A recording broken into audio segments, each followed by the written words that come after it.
Hey, you came back. I'm surprised you came back, but I'm glad you came back. Because today, we're going to talk about you getting a sidecar. There's something about motorcycles that just clicks with me. It's not just a ride, it's the feeling, the freedom, the connection to the road. And then there's a sidecar. A little different, a little unexpected, but that's the point. For me, it's never about just getting somewhere. It's about exploring the back roads of Canada, the hidden places, and eventually the world. Because every road has a story, and I want to see where they all lead. Let's twist that throttle. Gaze at the horizon. My name's Jamie, and you're in the Sidecar.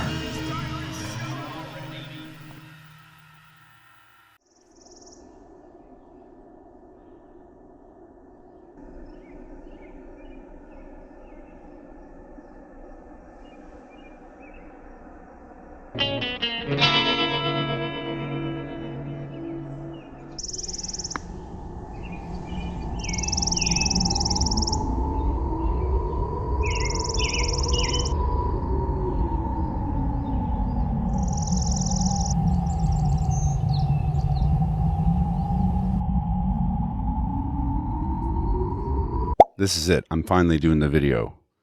So, you think you want a sidecar? Let's talk about it. What we're going to do is divide today's video into 3 parts.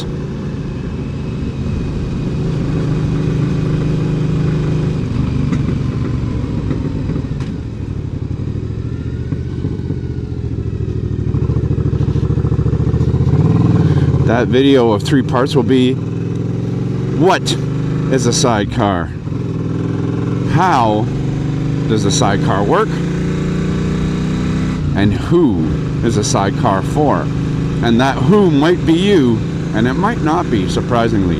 And I've chosen these twisty roads just to be able to show you the level of effort sometimes that's required to actually ride a sidecar unit.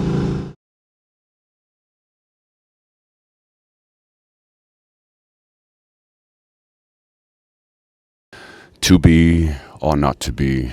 That's the question. Is this a motorcycle or is it something else completely? I'd argue it is a motorcycle, a different type of motorcycle, but some people will disagree with me, I'm sure. Once you add a cart to a motorcycle, it changes the dynamics so differently that most people would think that it's no longer just a motorcycle. And it isn't in a lot of ways, but at its core, it is a motorcycle. This is a 2013 Triumph Speedmaster. So, still a motorcycle, but it's changed fundamentally. So fundamentally, with a sidecar hack, the dynamics change completely. Your nimbleness goes out the door a little bit in that respect. And you're often piloting a sidecar hack instead of riding a motorcycle.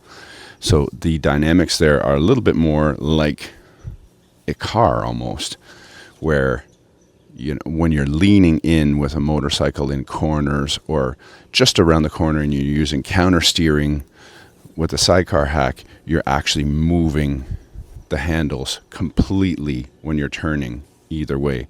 So in that respect, you're actually following a little bit more of the kind of thing that you would do with a vehicle like a car.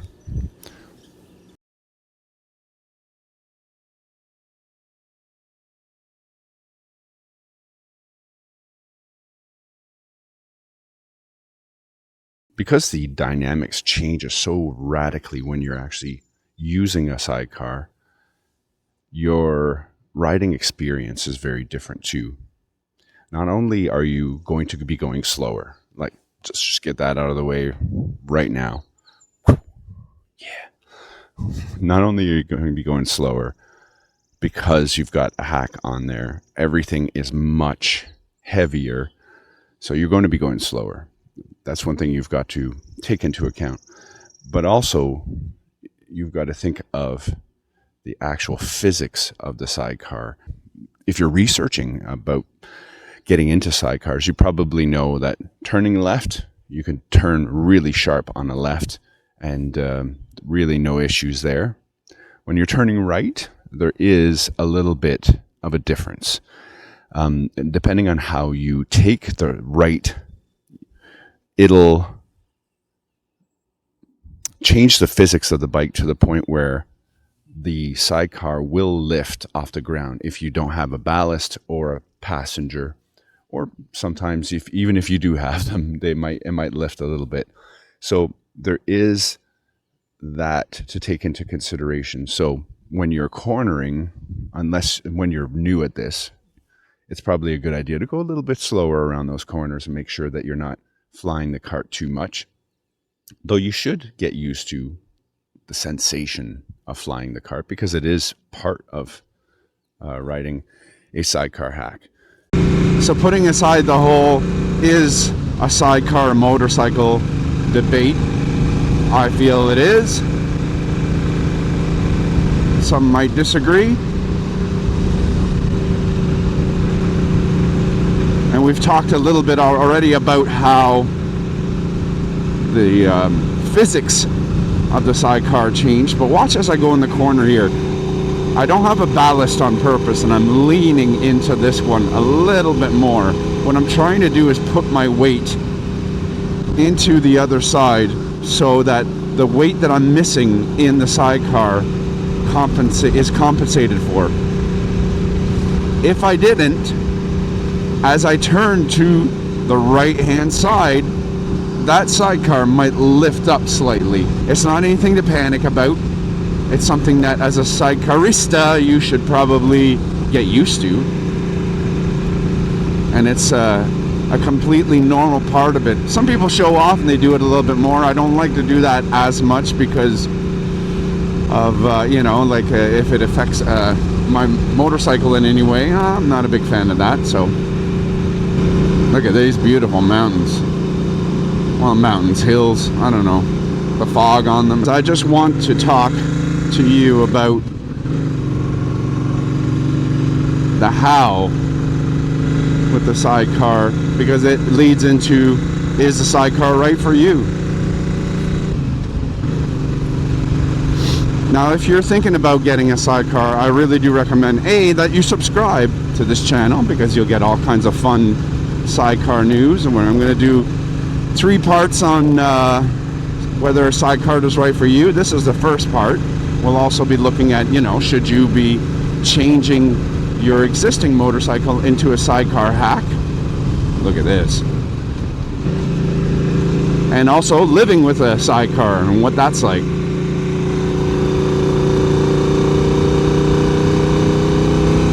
But the reason I'm doing this little video now is just to be able to show you, because these twisty roads a little bit, that it's an involved process.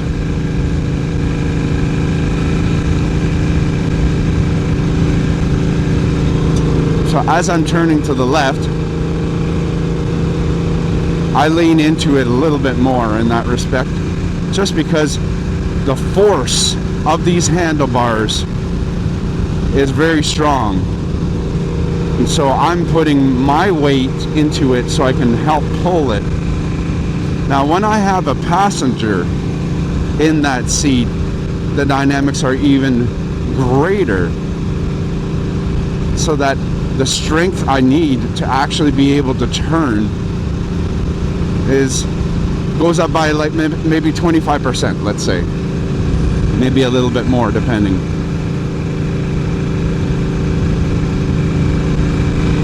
So as much as I was saying, when you have a sidecar, it's phenomenal because you can pack up anything and go, and you don't really think about it. The more weight you have in the sidecar, the harder it gets to steer.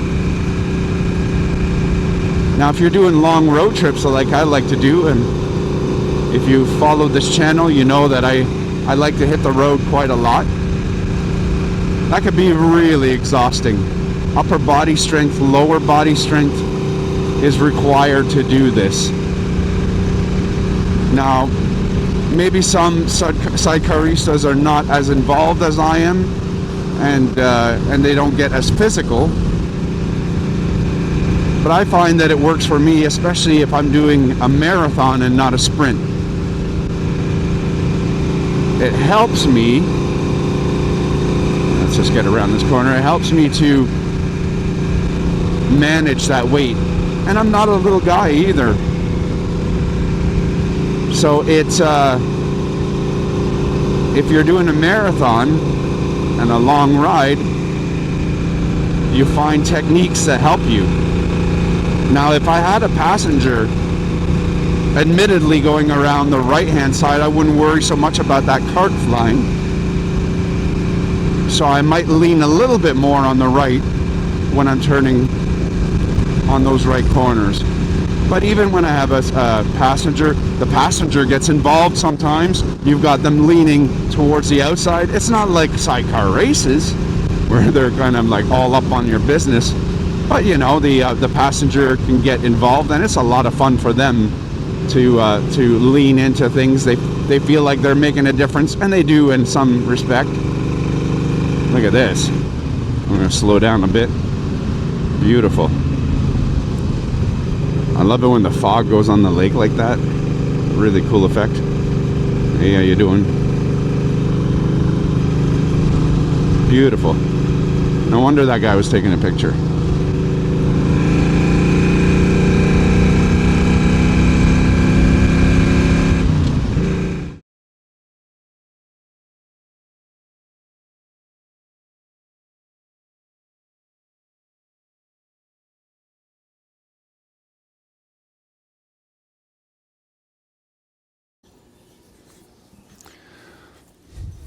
So as I get eaten by mosquitoes, I suffer for you, because you want to know whether or not a sidecar is right for you and why someone would want to have this appendage on their motorcycle. Well, there are many reasons why you'd want to have a sidecar hack. It does change the experience. We'll get into that. Is it good for you? We'll get into that later too. But the first benefit, the first and foremost, is space. So when you're on a solo motorcycle, you don't have a lot of space a lot of times. You might have some saddlebags, some panniers if you want to call them that, and they might store some items. Maybe you've got a bag on the back of your bike. But in general, depending on your motorcycle, you're limited with space. With a sidecar, I don't even need to think. I get a bag, I throw it in, and it's covered. If it's a solo ride, it's even better because I could just throw in my bag in the sidecar hack, and it's fantastic. You don't even have to think about packing or anything like that, and it makes a great ballast. So when it comes to that, I don't need to think. Camping is another thing too. If you're solo on a motorcycle with a sidecar, I imagine the camping gear is a joke. I know I haven't been camping with this, and maybe that's an experience I'll share with you. But there's so much room in the sidecar that you're able to throw in a tent, sleeping bag, all that stuff, and not think about it too much. And who's a sidecar for? That's a really good question. I think that a lot of people get enamored with the idea of a sidecar, just as I was when I first saw them in Indiana Jones and the Last Crusade. I thought, just like archaeology, that it was all interesting fun and games and adventures, which it is sometimes. Look at this. But I also got into history for the same reason, so that movie must have really influenced me. Anyway, in that movie they had a sidecar, and it really captured my imagination, which is good. It's got to start somewhere. You got to have an interest in it. And you might be watching this and saying, I'm tired of doing the pillion thing with my passenger. I want to try something different. You might have a dog. A lot of people like the dog thing, or even cat, I'm sure too. But the pets in the sidecar, I see that all the time. So something's captured your imagination, and maybe you're already a motorcyclist, and maybe you're not. So I'm going to address that right now. If you're an existing motorcyclist, this doesn't apply to you. But if you're not a motorcyclist yet, I highly recommend that you become one first. You have to take the necessary steps, because licensing, I don't know how it is in your country or where you come from, but it could affect the way that your license is set up. So you want to check into that. But also, it's just, you got to learn the basics on a normal quote unquote normal motorcycle, because it'll help you understand how a motorcycle works, the dynamics of a motorcycle. So that's an important step. You can't skip that step.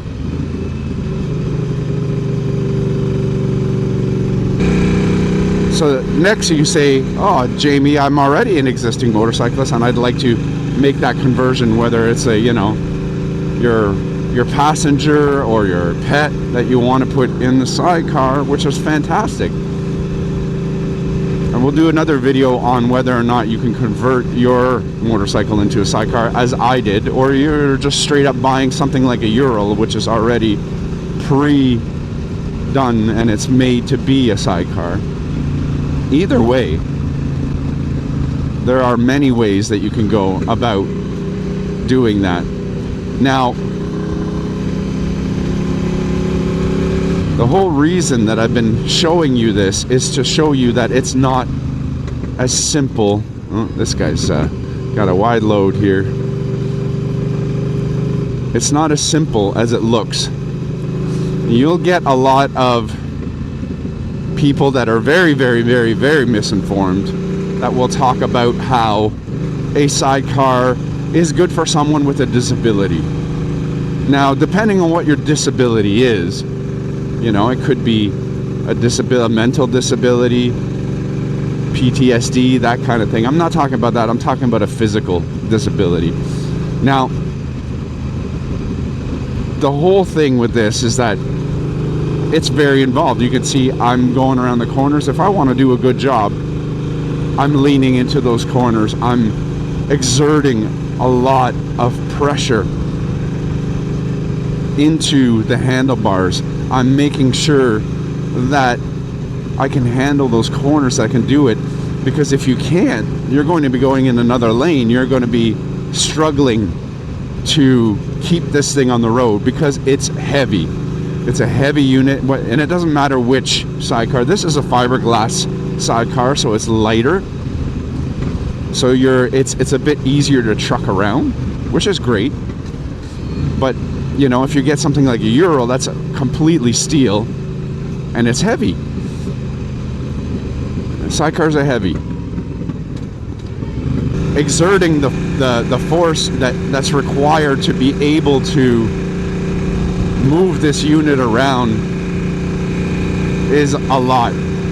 So those people that tell you, you've got an injury or a disability or something like that, a leg injury, and you can see right now as I'm leaning into this corner, look how bent over I am. Even if I had a passenger, I'd be doing that over here, because this is a really long and sharp corner.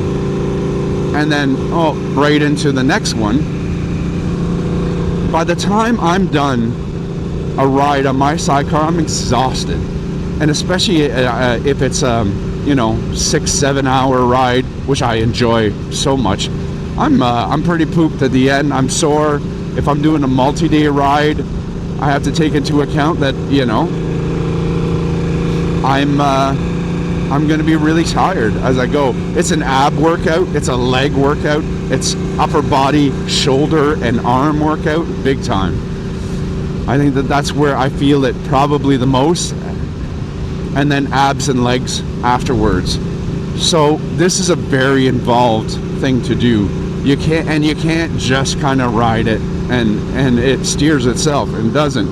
Because when you let go of the handlebars, well, maybe not here because it's got bumpy roads, but You let go of the handlebars, it's going to veer towards the right-hand side because the sidecar will pull it that way, right? So is a sidecar right for you? That is a big deterrent, I guess you could say. Can you physically pilot this unit? Can you physically move this thing around? And not only at speeds, but in conditions, if I could just see right now, in conditions where it might be exerting a lot of pressure. Can you do it? If you can, that's awesome. That might be for you. Now there are other things that come up with it, and I'm not dwelling on the negative. I'm trying to show you a complete picture of what it's like to be a sidecar pilot. You know, but you do have other challenges. I got to get this unit checked every once in a while, make sure the alignment is in good shape.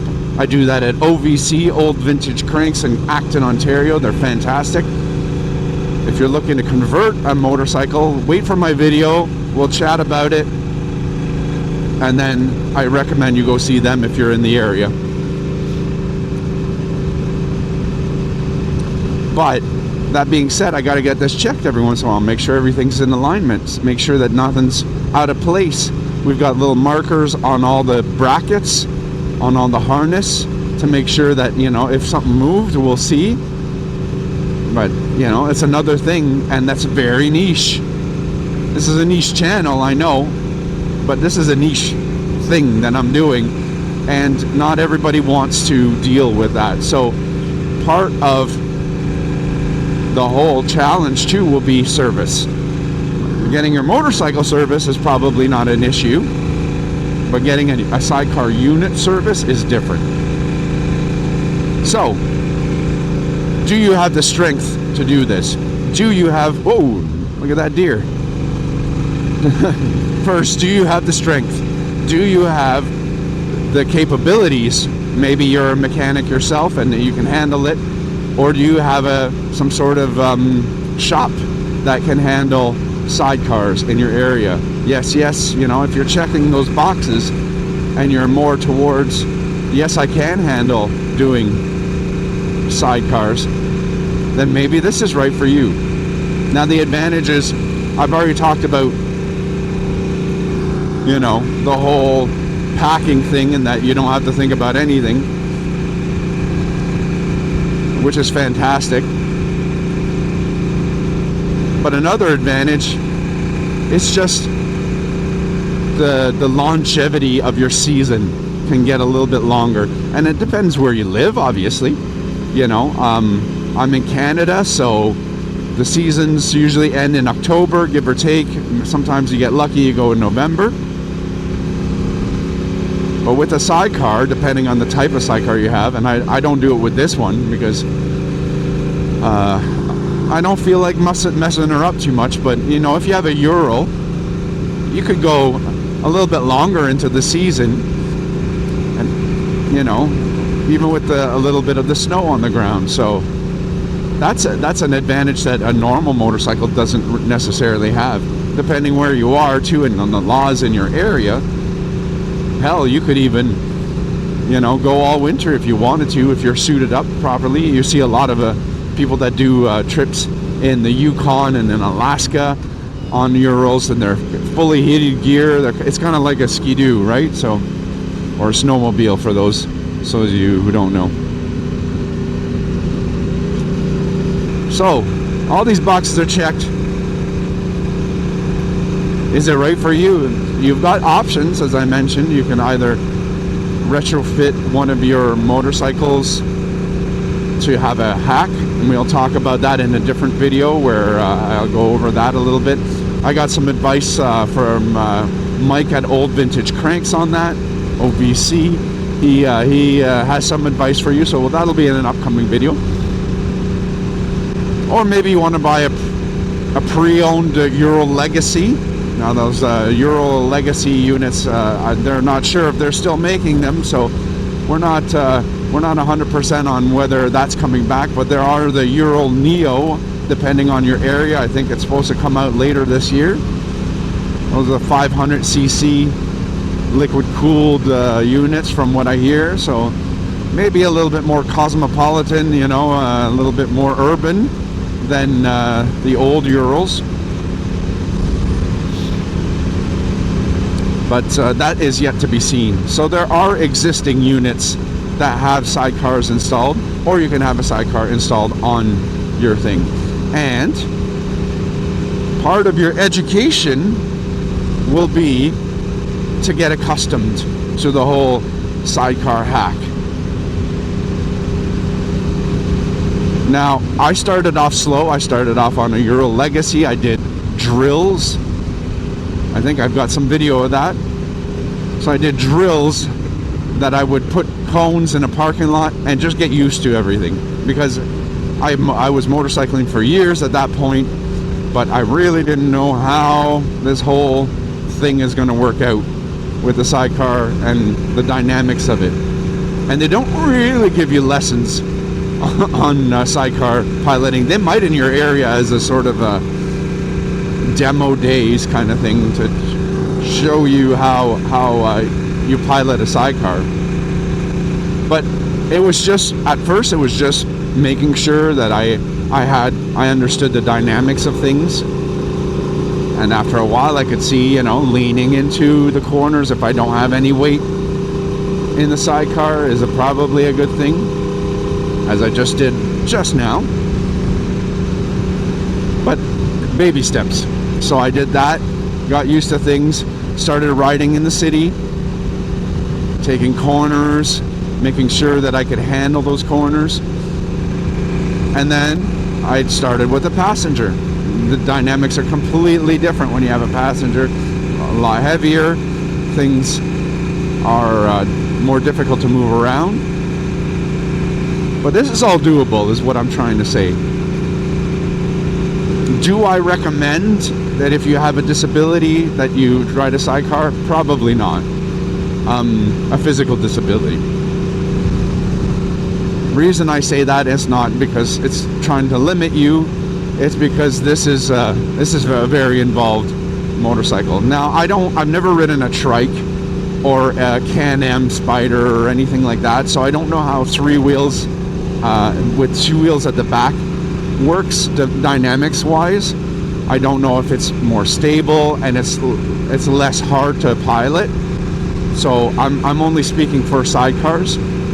The third wheel on a sidecar is, well, over here, right? So the dynamics are gonna be a lot different than a trike, I'm sure.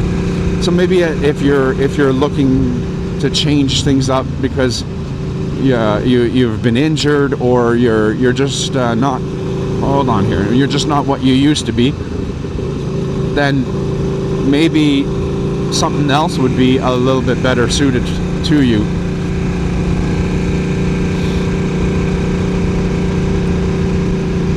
But sidecars, I don't know if I'd recommend it, to be honest with you, because it is pretty involved. As we twist around here, woo! These roads are great.